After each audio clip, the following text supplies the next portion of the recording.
이 로마서는 몇 가지 특색이 있습니다. 로마 교회가 쉽게 말하면 자생적으로 복음이 나눠지면서 세워진 그러한 가정교회들이에요. 그러니까 사도들이 먼저 가서 복음을 전한 게 아니고 성도들이 가서 복음을 전하면서 이웃들에게 나누면서 세워진 교회들이 바로 로마 교회입니다. 어떤 분들이 갔는가? 물론 로마에 살던 분들이 가서 또 로마로 이주해 간 사람들이 가서 복음을 전했겠습니다마는 특히 오순절 마가 다락방에 성령이 임했을 때에 유월절을 지키기 위해서 예루살렘에 왔던 분들, 거기서 복음을 듣고 돌아가서 복음을 나누면서 교회가 세워진 것이 중심이 되었다, 이렇게 평가를 일반적으로 합니다. 이러한 배경 속에서 로마서의 메시지의 특성이 있어요. 그러니까 일반 서신서들, 예를 들어서 갈라디아서, 에베소서, 빌립보서, 이러한 서신서들은 사도 바울이 가서 복음을 전하고 그러면서 세워진 교회들입니다. 그리고 그 각 교회에 정황들이 있어요. 또 성장의 과제들이 있고, 그래서 그 주어진 상황과 그 성장 과제들, 바로 거기에 초점을 두고 서신을 쓰고 복음을 나누게 되는 것을 보게 됩니다. 그런데 이 로마 교회는 사도 바울이 가본 적이 없어요. 이 로마서를 쓰기 전에는 한 번도 가본 적이 없습니다. 아는 사람들은 있었지만 그 구체적인 정황을 직접 경험하고 알고 파악한 정황은 알 수가 없습니다. 그래서 이들의 신앙은 도와야 되겠고 구체적인 상황은 알 수가 없고, 그래서 로마서는 복음을 전하더라도 이 객관적인 복음을 전하게 됩니다. 총체적인 또한 복음을 전하는 특색이 여기에 담겨져 있어요. 그래서 로마서를 보면은 몇 가지 초점들이 있는데, 첫 번째는 우리 인간은 다 죄인이다, 이거부터 시작이 되지요. 이방인들도 죄인이고 또 선민의식에 빠져 있는 유대인들도 다 죄인이다. 그야말로 의인은 없나니 하나도 없다. 죄인인데 지옥 갈 죄인이고 또 스스로의 죄를 해결할 수 없을 정도의 죄인이다. 그것이 아주 구체적이고 철저하게 쫙 진술되는 것을 볼 수가 있습니다. 그 두 번째로는, 그렇기 때문에 하나님께서 예수 그리스도를 보내주셨다.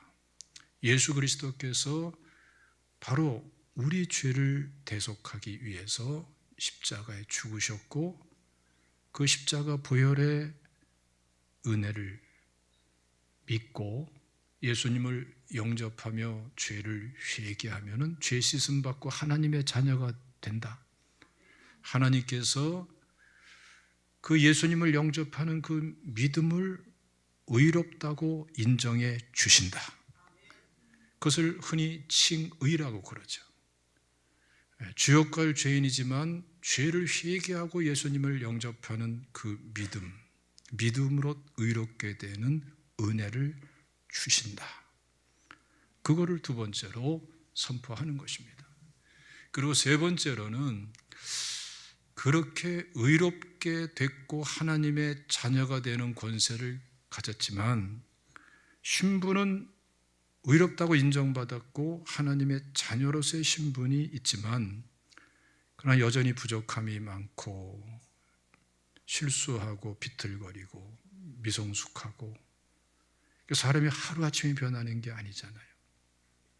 그래서 하나님께서는 지속적으로 변화가 일어나고 또 죄에서 자유케 된 삶, 성장하는 삶, 이러한 은총을 하나님께서 허락해 주시는데 그것을 일반적으로 성화의 과정이라고 그래요. 자꾸 거룩해지는 과정. 다르게 말하면 하나님의 자녀다워지는 과정. 그 과정에 하나님의 은혜를 끊임없이 베풀어 주신다. 그걸 말씀하는 겁니다.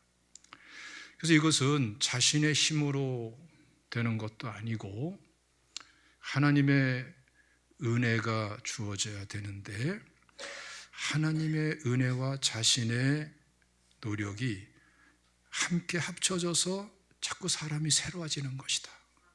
이 성화가 되는 것이다 라는 것을 말씀을 합니다. 굉장히 중요한 거죠. 그래서 우리가 신앙생활을 하면서 너무 자신감 가질 필요도 없고요, 너무 낙심할 필요도 없어요. 너무 자기 자신에 대해 실망할 필요도 없어요. 내가 왜 이러지? 내가 왜 이 모양이지? 아니에요. 원래 그런 사람이에요. 원래 죄인인데 뭐. 다른 사람에 대해서 마찬가지야. 저 인간이 왜 저러지? 아니에요. 지옥 갈 죄인이에요. 그나마 하나님의 은혜가 있어서 그만한 거예요. 있습니까? 오늘 이렇게 우리가 예배를 드립니다. 아마 이 자리에 오기까지 상당히 다양했을걸요. 어떤 분들은 예배 드려야지. 아직도 하루가 남았네. 빨리 가서 말씀 듣고 예배 드려. 이런 분들도 있겠죠. 그런데 오늘 아침에 이런 분도 있을 거예요. 또 주일이네. 가야 되나? 그냥 오늘 그냥 제껴버려. 성가되고 뭐고. 그렇게 마음 들 수 있는 게 인간이에요. 자, 그럼에도 불구하고 중요한 것은 이 자리에 오셨다는 게 중요한 거예요. 이게 왜 중요하냐면은 거기에 내 마음도 담겨 있고 내 선택도 담겨 있지만 사실은 하나님의 은혜도 있었기 때문에 중요한 거예요. 계속 하나님은 도우신단 말이에요, 우리를. 그런데 이 정도 돕는 게 아닙니다. 계속 도우셔서 마침내는 하나님의 자녀답게, 마침내는 완전하게 하나님의 영광과 영화에 참여하도록, 마침내는 저 천국에서 마음껏 하나님을 예배하며 영광 돌릴 수 있을 정도로 완벽하고 우리를 계속 이끌어 주세요. 우리는 막 엎치락 뒤치락하고 막 굴곡이 있죠. 그렇지만 하나님께서는 계속해서 구원이 신분상의 구원만이 아니라 전인격적으로 전 존재적으로 완전하게 열매가 되도록 계속 이끌어 주시고 이 부분을 책임져 주세요. 그것을 신학적으로 일반적으로는 견인이다 이렇게 말합니다. 그렇기 때문에 우리가 절대로 자기 자신이나 다른 사람에 대해서 실망하거나 낙심할 필요가 없어요. 또 자만할 필요도 없어요. 겸손하게 서로 도우면서 서로 자기 자신과 다른 사람의 믿음을 함께 일으켜 세워주는 이런 자세가 축복된 자세, 하나님과 동역하는 자세, 쓰임받는 자세인 줄로 믿으시기를 축원합니다. 자, 근데 여러분, 이 과정 속에 하나님께서 꼭 누군가를 들어 쓰시면서 이 일을 이루시더라고요. 이게 하나님의 은혜예요. 이 로마서도 보면은 로마서를 통해서 역사상 지울 수 없는 이 교회사 속에서 빼놓을 수 없는 아주 탁월한 인물들이 변화되는 것을 볼 수가 있어요. 어거스틴도 로마서를 통해서 변화되고 성 어거스틴이 됩니다. 그 유명한 마틴 루터도 로마서 1장 17절 말씀으로 인해서 천주교의 그 율법주의적 고행주의적의 구원론에서 자유케 되고 나중에는 종교개혁까지 일으키면서 시대를 변화시키는 사람이 됩니다. 요한 웨슬레도 마틴 루터가 쓴 로마서 주석 서문 강해 설교를 듣다가 사람이 회심하게 되고 진정으로 예수님을 영접하고 그때로부터 세계는 나의 교구다라고 선언하면서 오늘날의 감리교가 탄생되는 것을 볼 수가 있어요. 그 과정 속에서 하나님께서는 누군가를 들어 쓰세요. 참 우리가 오늘 본문과 관련해서 흥미있게 들여다볼 수 있는 사람은 어거스틴이라는 인물과 그의 어머니 모니카예요. 어거스틴은 사실은 상당히 험악한 삶을 살았죠. 사람이 실력 있고 학자적인 준비가 돼 있고 총명한 사람이고 하지만 타락한 삶을 살았어요. 만이교에 빠져가지고 10대부터 동거 생활을 했어요. 방탕한 삶을 살았어요. 그 어머니 모니카는 아들을 위해서 기도하죠. 암만 기도해도 돌아올 기미가 보이지를 않아요. 낙심하는데 그 당시에 주교 암브로시우스라는 분이 이 모니카에게 얘기하는 거예요. 아주 유명한 말이죠. 기도하는 어머니의 자녀는 결코 망하지 않습니다. 여기에 힘을 얻고 이 모니카가 계속해서 기도하는 거예요. 기도하는 가운데 하나님께서 하나님의 때가 되니까 개입하세요.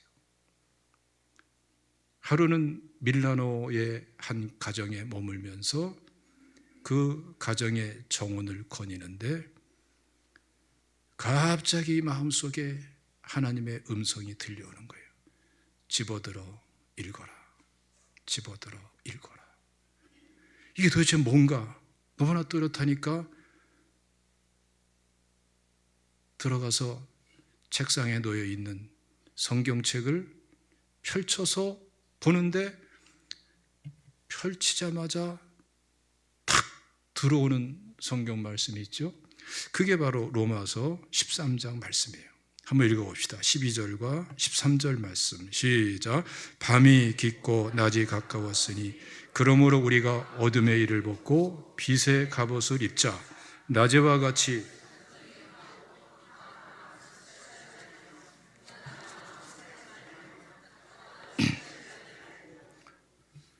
이 말씀을 집어들어 읽는 그 순간에 이 어거스틴은 변화되기 시작하는 거예요. 그러면서 그야말로 성 어거스틴으로 전환되어 나가는 것을 볼 수가 있어요.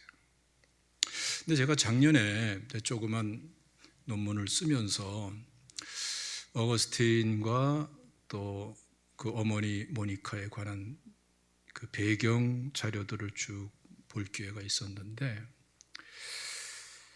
이 어머니 모니카가 말이죠. 참 기도의 사람인데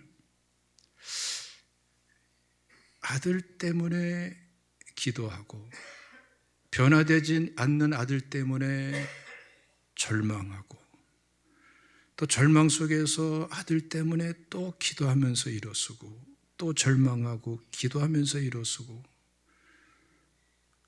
이런 과정 속에서 이 모니카 자체가 엄청나게 변화가 돼요. 아주 깊이 있는 신앙인이 돼요. 나중에 이 어거스틴은 사상적으로 신학적으로 체계를 새롭게 잡아가면서 변화돼 가는데 특별한 시기에 어머니 모니카랑 같이 지내면서 깊이 있는 이제는 아들과 어머니와의 교제 정도가 아니라 신앙의 교제를 나누는 그 기간이 있어요. 그 기간이 감히 누가 엄접하기 어려울 정도로 깊은 영적인 교제예요. 모니카는 뭐 이미 대학자가 돼 있고, 오구스틴은 대학자가 돼 있고, 모니카는 뭐 평범한 한 여인이고, 그런데 하나님께 기도하다 보니까 영적인 깊이가 준비돼 가지고 신학적인 체계를 잡아가고 있는 오거스틴의 신앙적인 엄청난 세계를 나눠줄 수 있는 그런 어머니가 되어 있는 것을 볼 수가 있어요. 우리 제자 교회에 이러한 어머니들이 많이 있으시기를 주님의 이름으로 축원합니다. 그래서 지금 어려운 문제를 탓하기보다는 그걸 기도로 바꾸시기를 바랍니다. 자녀가 속썩인다. 아이고, 아직도 모르는 것 같다. 언제나 변화되나. 꼭 뭐 자녀만이 속썩입니까? 남편도 속썩이고. 남편만 속썩입니까? 아내도 속썩일 수가 있죠. 부모도 속썩일 수가 있어요. 할아버지, 할머니도 속썩일 수가 있어요. 이웃도 속썩일 수 있고, 그렇게나 귀한 다른 성도들도 아픔이 될 수가 있어요. 그것을 우리가 사람 탓, 문제 탓하기보다는 그것을 복음에 합당한 기도로 바꾸기만 한다면 오히려 응답만이 아니라 기도하는 그 당사자에게 하나님은 깊고 친밀한 교제를 나눠주시면서 새로운 은혜를 계속 부어주시고 그릇 자체가 새롭게 될 줄로 믿으시기를 주님의 이름으로 축원합니다. 오늘 말씀은 사실 굉장히 특이한 말씀이에요. 그렇죠? 주 안에서 택하심을 입은 루포와 그의 어머니에게 문안하라. 그의 어머니는 곧 내 어머니니라. 누가 말씀하는 거죠? 사도 바울이 지금 고백을 하는 거예요. 루포와 그의 어머니. 그 루포는 어떤 사람입니까? 루포에 대해서는 마가복음 15장 말씀 보면은 구체적으로 알 수가 있어요. 21절을 다 같이 읽겠습니다. 21절 시작. 마침 알렉산더와 루포의 아버지인 구레네 사람 시몬이 시골로부터 와서 지나가는데 그들이 그를 억지로 같이 가게 하여 예수의 십자가를 지우고. 많은 내용은 안 나와도 이 말씀이 결정적인 말씀이에요. 그리고 많은 내용을 담고 있는 말씀들입니다. 예수님께서 우리의 죄를 속량하기 위해서 십자가를 지시죠. 그런데 우리 이사야서나 다른 성경에서 여러 군데서 말씀을 하듯이 그냥 십자가만 딸랑 지는 게 아니고요. 채찍 맞고 침뱉음 당하고 별일을 다 겪죠. 신문당하고 조롱당하고 그런 상태에서 지칠 대로 지쳐서 탈진할 대로 탈진해서 몸도 가누기 어려운 그 상태에서 만신창이가 된 상태에서 십자가를 짊어지는 거예요. 그 십자가는 사람을 매달을 수 있을 정도로 육중한 십자가예요. 그 십자가를 지고 골고다 언덕까지 가시는 거죠. 그 과정도 다 대속의 과정이에요. 너무나 지치니까 탈진하니까 쓰러지죠. 그 로마 병정들이 막 채찍으로 때리고 몽둥이로 때리고 찌르고 그러면 또다시 일어나서 십자가를 짊어지고 가시다가 또 쓰러지는 거예요.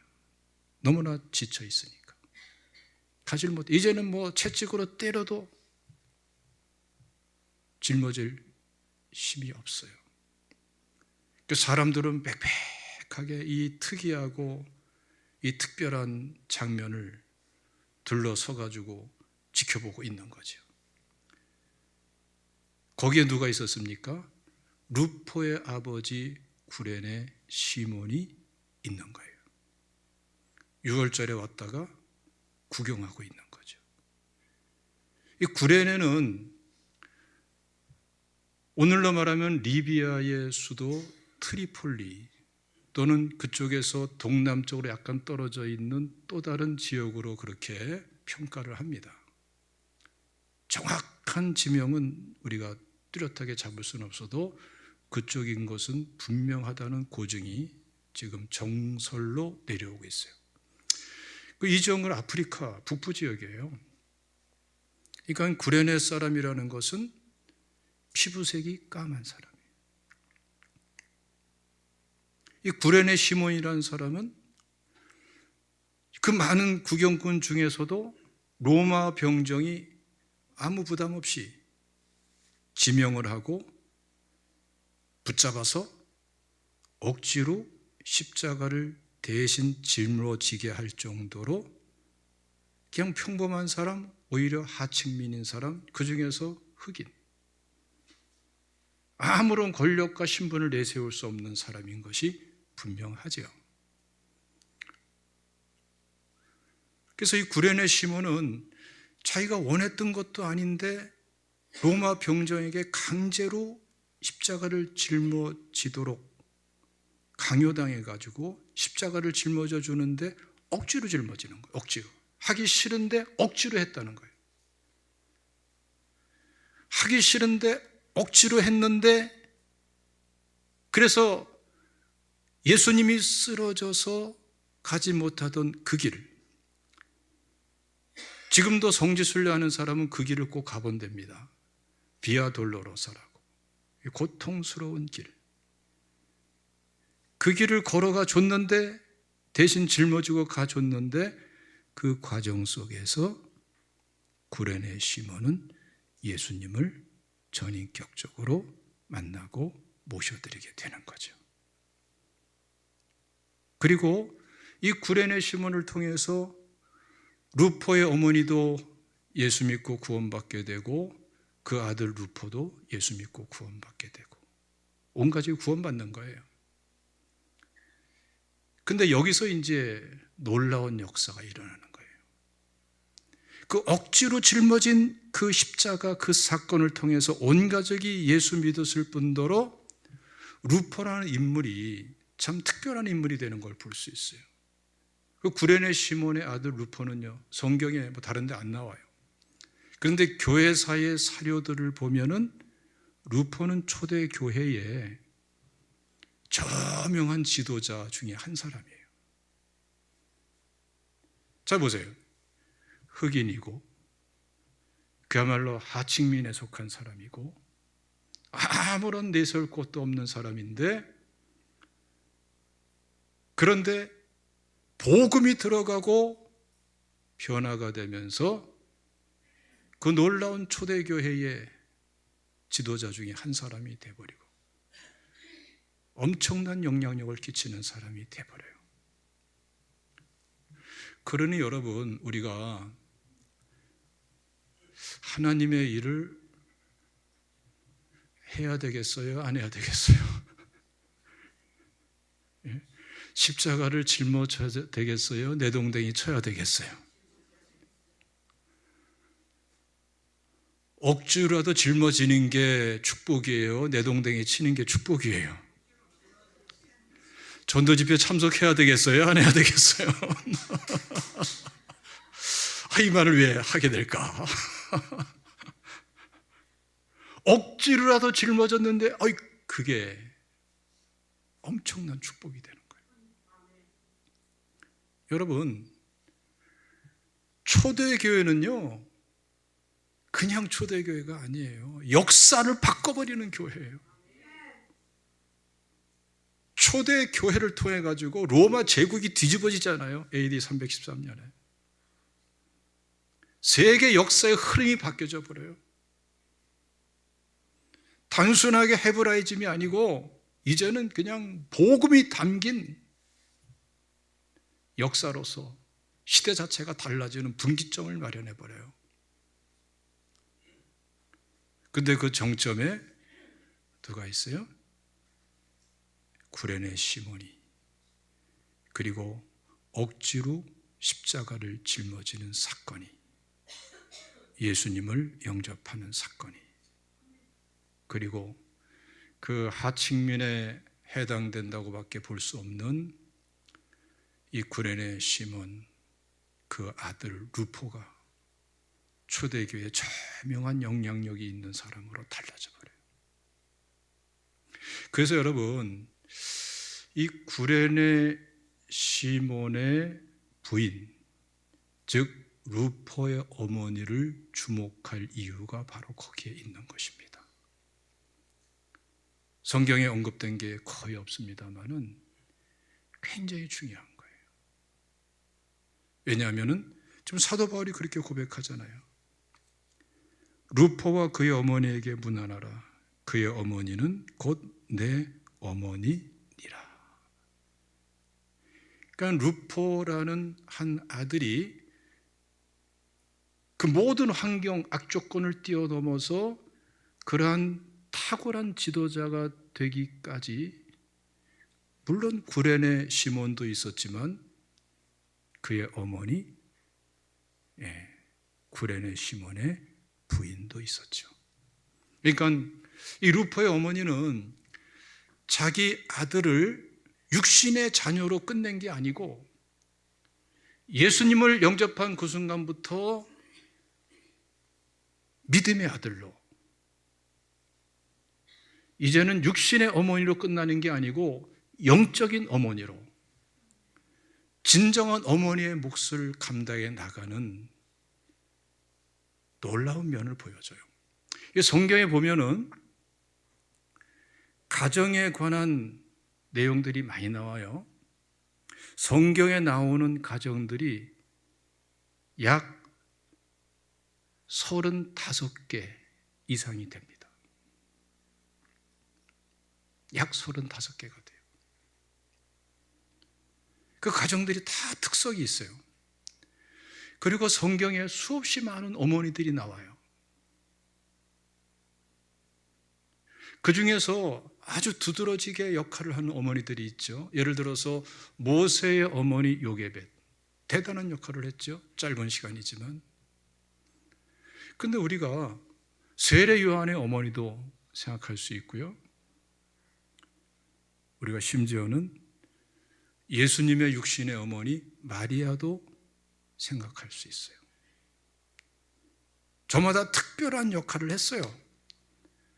그런데 그 탁월한 역할을 특별한 상황에서 감당했던 그 모든 다른 어머니와 구별해서 오늘 이 루포의 어머니는 어떤 면에 있어서 우리에게 큰 도전을 주고 의미를, 메시지를 주느냐.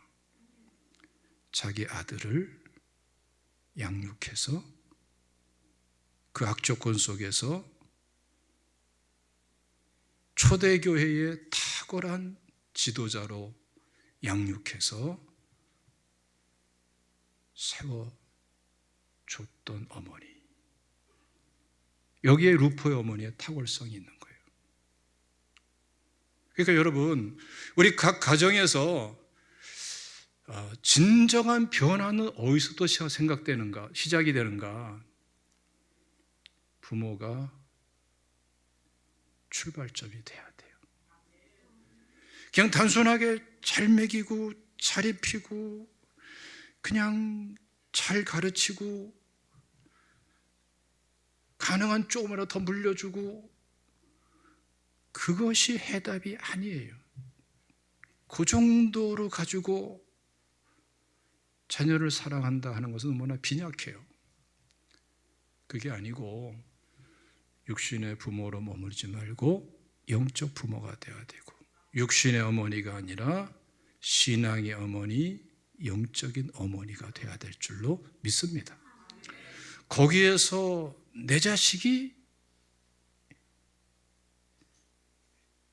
자식이 아니라 자식다운 자식이 되는 거예요.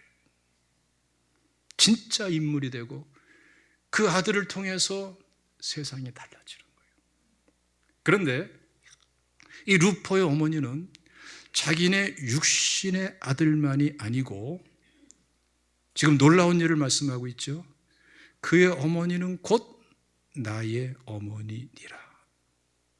사도 바울은 루포의 어머니가 곧 나의 어머니라 이렇게 고백을 합니다. 육신의 어머니라는 걸까요? 아니죠. 믿음의 어머니, 영적인 어머니라는 거죠. 하나님은 우리가 성장하는 과정에 반드시 누군가를 사용하세요. 이게 놀라운 거예요. 바울 보십시오, 여러분. 핍박자였습니다. 그렇죠? 스데반이 돌에 맞아 죽을 때에 중심 역할을 누가 했어요? 바울 되기 전에 이름이 사울이잖아요. 사울이라는 청년이 그 행동을, 그 일을 저질렀어요. 죄책감 안 가져요. 그리고 나서 의기양양 살기 등등 해가지고 또 더 많은 그리스도인들을 잡아 죽이고 감옥에 가두려고 다메섹으로 가다가 예수님을 만나게 되잖아요. 예수님을 영접했죠. 그와 함께 눈도 멀어버렸어요. 근데 그때 하나님께서 아나니아라는 사람을 만나게 하죠. 기도의 사람이었어요. 하나님과 깊고 친밀한 기도 속에서의 교제가 무엇인지 아는 사람, 아나니아라는 사람. 그 사람께로 인도하면서 아나니아의 기도를 통해서 눈이 뜨게 하시고 거기서 또다시 신앙이 성장할 수 있는 디딤돌 역할이 아나니아를 통해서 일어나는 거예요. 근데 그것으로 끝나지 않아요. 약 3년 동안 아라비아는 곳에 가서 하나님과의 시간을 가져요. 근데 그 과정 속에 나타나지 않는 인물들이 얼마든지 있는 건데 그 중에 한 사람이 누굽니까? 오늘 말씀 보니까 루포의 어머니인 거예요. 그 사도 바울이 그의 어머니는 곧 나의 어머니라고 말할 적에 무슨 의미겠어요? 내가 핍박자 사울에서 사도인 바울로 거듭나고 변화되고 성장하는 과정 속에 내가 새롭게 되는 이 과정 속에 누가 있었다는 거예요? 영적인 믿음의 어머니 역할을 해준 그 과정을 양육의 과정으로 함께 해준 루포의 어머니가 있었다라는 고백을 하는 거예요.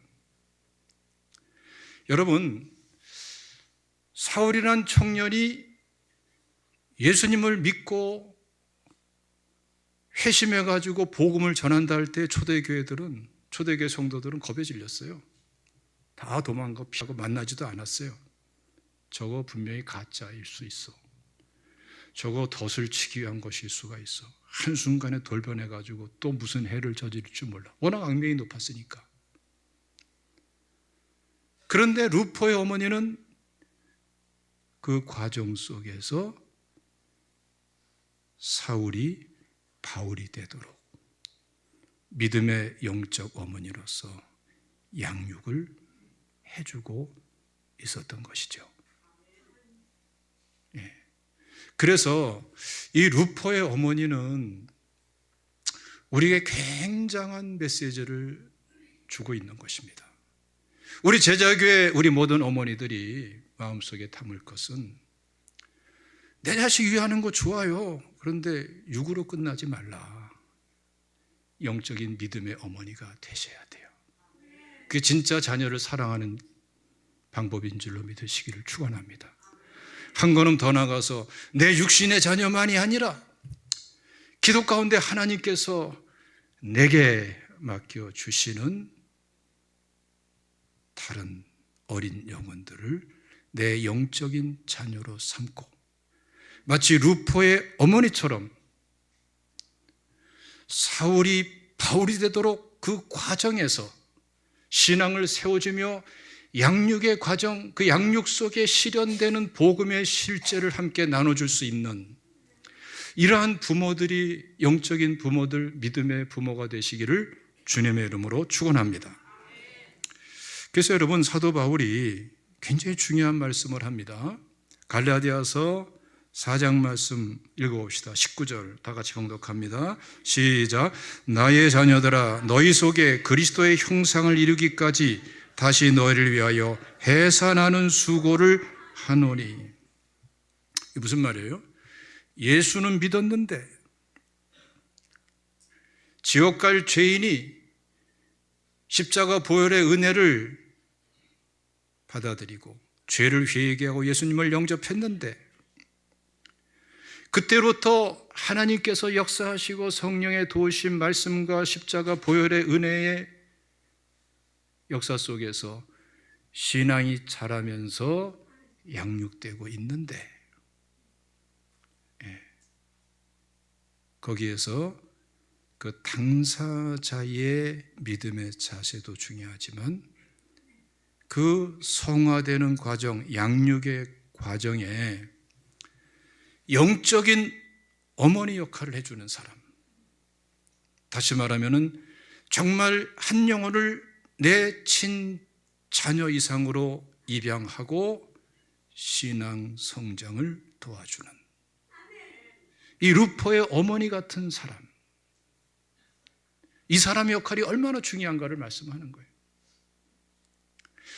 여러분, 그 양육 과정 속에서 복음이 해석되는 거예요. 책상에서 해석되는 것은 한계가 있어요. 길잡이만 해줄 뿐이에요. 복음을 전하는 과정 속에서 복음이 실제화되고 이해가 되고 복음의 실체가 무엇인가 알게 되는 거고요. 구원받은 영혼을 양육하는 과정 속에서 복음의 풍성한 은혜를 실제화시켜 나가고 알 수가 있는 거예요. 그런데 그 과정을 뭐라고 표현했습니까? 너희 속에 그리스도의 형상을 이루기까지 다시 너희를 위하여 해산하는 수고를 하노니. 그러니까 어머니들이 자식을 낳을 때에 그 해산하는 고통에 비유해가지고 구원받은 성도가 자라나는 과정을 지금 설명하는 거예요. 그 자라나는 과정 속에서 치러야 될 대가에 대해서 설명하는 거예요. 사도 바울은 본인이 복음을 전하면서 구원받은 성도들이 자라나는 과정에서 지금 뭘 경험하고 있다는 거예요? 해산하는 수고를 경험하고 있다는 거예요. 사실은 사도 바울은 반대로 경험을 해왔죠. 자기가 사울이 변하여 바울이 되는 그 과정 속에서 역으로 경험한 게 있어요. 루포의 어머니, 그 루포의 어머니가 자기 자신의 신앙이 성장하는 과정, 그 양육 과정 속에서 얼마나 해산하는 수고를 했는가 지켜보죠. 그러니까 사도 바울이 복음을 전하고 복음이 확산되는 과정 속에, 그래서 예루살렘에서부터 일루경까지 로마 제국 전역에 복음을 편만하게 전하였다라고 선포하기까지 복음이 나눠지고 전파되는, 본인이 체험하고 열매를 거두는 그러한 원리와 방법은 사실은 루포의 어머니가 자기 자신의 신앙을 도우면서 해산하는 수고를 했던 그 원리와 방법, 그 희생과 헌신, 그것을 통해서 체득한 거예요. 그래서 이 루포의 어머니는 사도 바울의 믿음의 어머니, 영적인 어머니일 수밖에 없는 거죠.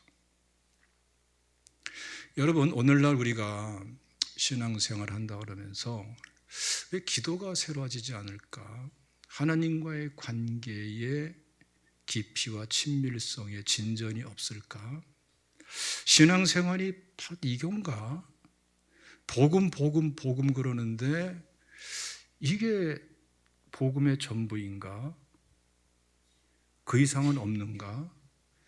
뭔가 신앙생활하면서 하나님과의 관계에서 막이 들여져 있는 것 같고, 창문 너머의 세계만 들여다보고 있는 것 같고, 뭔가 허전하고 허탈하고, 그런데 더 이상 진전이 없고.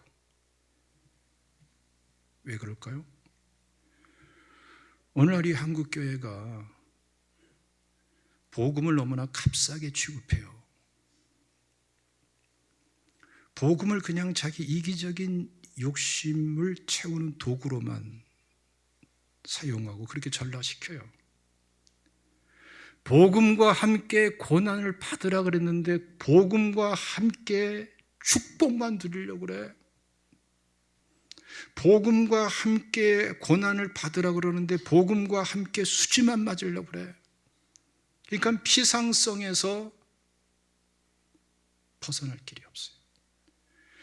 복음 자체가 그렇지가 않아요. 인간 자체가 그렇지가 않아요. 복음을 위해서, 한 영혼 구원을 위해서, 복음이 실현되기 위해서, 구원받은 영혼이 자라기 위해서, 아니 먼 데 있는 사람이나 바로 내 함께하는 세론들, 왜 거기에서 변화가, 열매가, 응답과 하나님의 역사가 희미해지고 그럴까요? 수박이라는 말 있잖아요.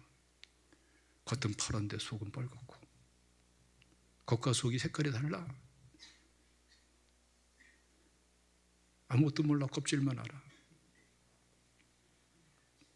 껍데기 신앙. 굉장히 오래 믿었는데 뭐 된 것 같은데 사실상 짚어보면 아무것도 없고 허탈하고. 이게 복음인가? 아니, 복음이 성경 말씀에서 부정되는 게 아니라 우리 속에서, 우리 관계 속에서, 우리 심령 속에서 복음이 부정되고 있는 이유가 뭘까요? 십자가를 다 내동댕이 치기 때문에 그래요. 십자가는 예수님께만 잔뜩 지어주고 자기 십자가는 내동댕이 치고, 복음을 위해서 값을 지불하기를 거부하고, 복음을 통해서 내 이기적인 욕심만 충족해야 만족하고, 할렐루야, 은혜 받았다고 그러고, 그러니까 값싼 은혜에 머물러 있는 거예요. 여러분들 각 셀이 새로워지고 부흥되고 셀에 열매가 맺혀지기를 원한다고 기도하면서 왜 안 되죠? 정직하게 질문해 보세요. 두 사람, 세 사람, 몇 사람의 관계 속에서, 세원들 관계 속에서 빠진 게 있어요. 십자가가 빠져서 그래요. 관계 속에 복음이 실현되기 위해서는 십자가를 통과해야 돼요. 대가를 지불하기를 싫어해. 좋을 때만 가까워. 근데 좋은 게 과연 뭘 기준입니까? 이기적인 욕심일 때가 많죠? 그게 가족 관계도 그렇고 성도들 간의 관계도 그렇고, 그러니까 모든 관계 속에, 심령 속에 복음은 있는데 어느새 또 복음이 실종돼 버리고,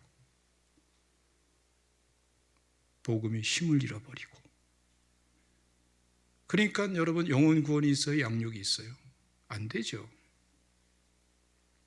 숫자는 끌어모아도 열매와 변화는 희미하죠. 그래서 오늘 루포와 그의 어머니에게 문안하라. 그의 어머니는 곧 나의 어머니니라. 이 루포의 어머니, 이 사람이 얼마나 중요한 사람인가라는 것을 생각할 이유가 있는 거예요. 여러분, 복음의 본질로 돌아가는 것은 지식만으로 되는 게 아니고, 복음의 본질로 돌아가지 못하는 것은 지식이 없어서가 아니라 지식에 머물러서 그런 거고요.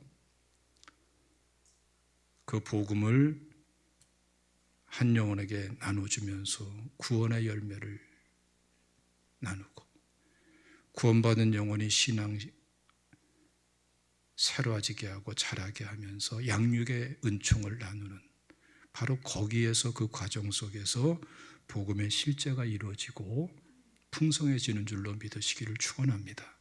한 군데 말씀만 더 읽겠습니다. 빌립보서 4장 1절입니다. 다 같이 읽습니다. 시작.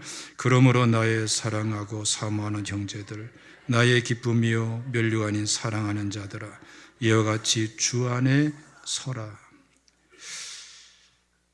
가만히 보세요. 나의 사랑하고 사모하는 형제들.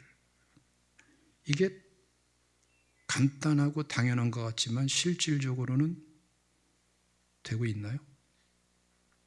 나의 기쁨이요 멸류가 아닌 사랑하는 자들아. 이게 실제 여러분들 마음속에 꽉 들어차 있냐 이거예요. 실제가 돼 있냐 이거예요. 왜 안 되죠? 복음이라는 내용이 하나님의 은혜가, 성령의 역사가 없어서가 아니라 해산하는 수고가 없어서 그래요. 그걸 외면했기 때문에 그래요. 그러니까 피상성에서 벗어나지를 못하는 거예요. 만약에 이것을 뛰어넘어서 우리가 정말 한 영혼을 사랑하면서 루포의 어머니처럼 또 그의 본을 받아서 한 영혼 한 영혼 구원하고 양육하는 데에, 성장하는 데에 해산하는 수고를 하면서 이 해산하는 수고를 확산시켜 나갔던 이 사도 바울처럼 복음이 나눠지는 원리와 방법으로, 복음 그 자체의 방법으로 돌아갈 수 있다면, 그렇게 한다면은 여러분 알아지게 될 거예요. 사도 바울이 말하는 사랑이라는 용어, 사모하는 형제라는, 사모한다는 의미, 기쁨이고 멸류가 내는 용어가 이게 실제 이런 것이었구나. 그때서야 비로소 알아지게 될 것입니다.